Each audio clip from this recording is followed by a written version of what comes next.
Assalamualaikum warahmatullahi wabarakatuh. Video pembelajaran kali ini materi PKN kelas 11 bab 2, yaitu tentang sistem dan dinamika demokrasi Pancasila. Simak dengan baik video berikut ini ya. Pembahasan pada bab 2 ini akan dibagi menjadi dua bagian video pembelajaran. Yang pertama yaitu membahas hakikat demokrasi, dan video pada bagian kedua yaitu membahas dinamika penerapan demokrasi Pancasila. Untuk Pancasila, hakikat demokrasi itu tertuang pada sila keempat yang berbunyi kerakyatan yang dipimpin oleh hikmat kebijaksanaan dalam permusyawaratan perwakilan. Demokrasi sendiri berasal dari bahasa Yunani, yaitu demos yang berarti rakyat dan kratos yang berarti pemerintahan. Dua kata tersebut kemudian diserap menjadi kosakata bahasa Inggris yang berarti demokrasi, yang memiliki arti pemerintahan dari rakyat. Hal tersebut dapat diartikan bahwa dalam sebuah negara demokrasi, kekuasaan tertinggi berada di tangan rakyat dan dijalankan langsung oleh rakyat atau wakil-wakil yang mereka pilih di bawah sistem pemilihan bebas. Dalam pandangan Abraham Lincoln, demokrasi adalah suatu sistem pemerintah dari rakyat, oleh rakyat, dan untuk rakyat. Artinya, rakyat dengan serta-merta mempunyai kebebasan untuk melakukan semua aktivitas kehidupan, termasuk aktivitas politik, tanpa adanya tekanan dari pihak manapun, karena pada hakikatnya yang berkuasa adalah rakyat untuk kepentingan bersama.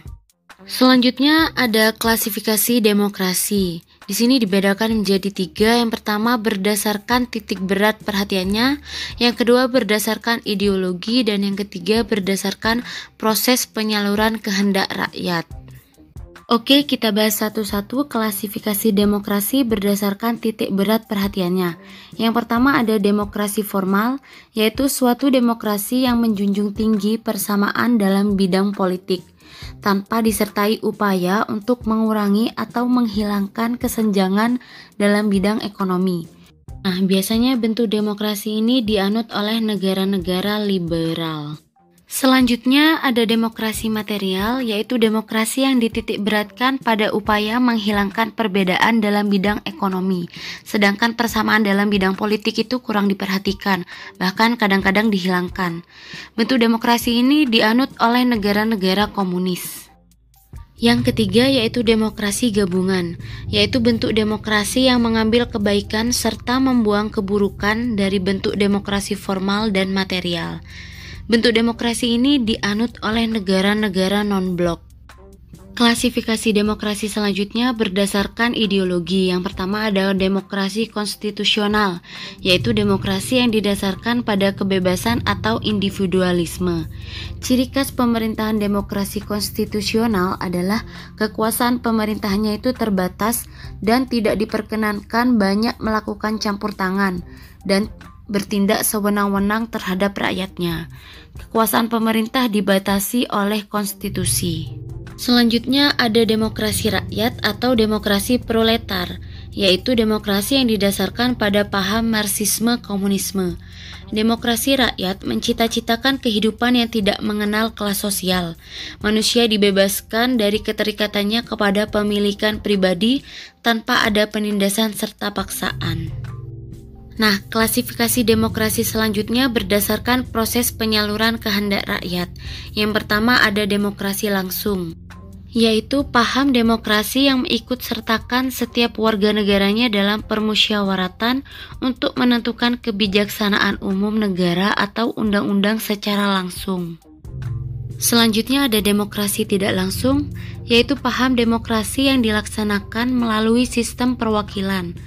Penerapan demokrasi seperti ini berkaitan dengan kenyataan suatu negara yang jumlah penduduknya semakin banyak, wilayahnya semakin luas, dan permasalahannya yang dihadapinya semakin rumit dan kompleks.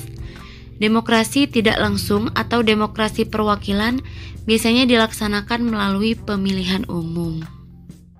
Berbicara mengenai demokrasi tidak akan terlepas dari pembicaraan tentang kekuasaan rakyat. Seperti yang diungkapkan pada bagian sebelumnya, bahwa demokrasi itu merupakan pemerintahan dari rakyat, oleh rakyat, dan untuk rakyat. Secara eksplisit ditegaskan bahwa rakyatlah pemegang kekuasaan yang sebenarnya. Demokrasi sebagai sistem politik yang saat ini dianut oleh sebagian besar negara di dunia tentu saja memiliki prinsip-prinsip yang berbeda dengan sistem yang lain. Henry B. Mayo, sebagaimana dikutip oleh Miriam Budiarjo dalam bukunya yang berjudul Dasar-Dasar Ilmu Politik, mengungkapkan prinsip dari demokrasi yang akan mewujudkan suatu sistem politik yang demokratis. Adapun prinsip-prinsip tersebut sebagai berikut. Yang pertama, menyelesaikan perselisihan dengan damai dan secara melembaga. Yang kedua, menjamin terselenggaranya perubahan secara damai dalam suatu masyarakat yang sedang berubah. Selanjutnya, menyelenggarakan pergantian pimpinan secara teratur, membatasi pemakaian kekerasan sampai minimum, mengakui serta menganggap wajar adanya keanekaragaman, serta menjamin tegaknya keadilan.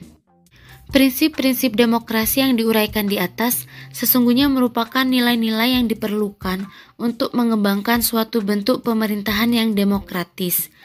Berdasarkan prinsip-prinsip inilah, sebuah pemerintahan yang demokratis dapat ditegakkan.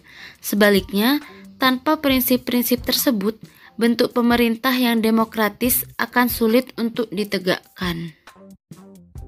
Baiklah, cukup sekian video pembelajaran mengenai materi sistem dan dinamika demokrasi Pancasila pada bagian pertama, yaitu tentang hakikat demokrasi. Semoga video ini bermanfaat untuk kalian semuanya. Terima kasih atas perhatiannya. Wassalamualaikum warahmatullahi wabarakatuh.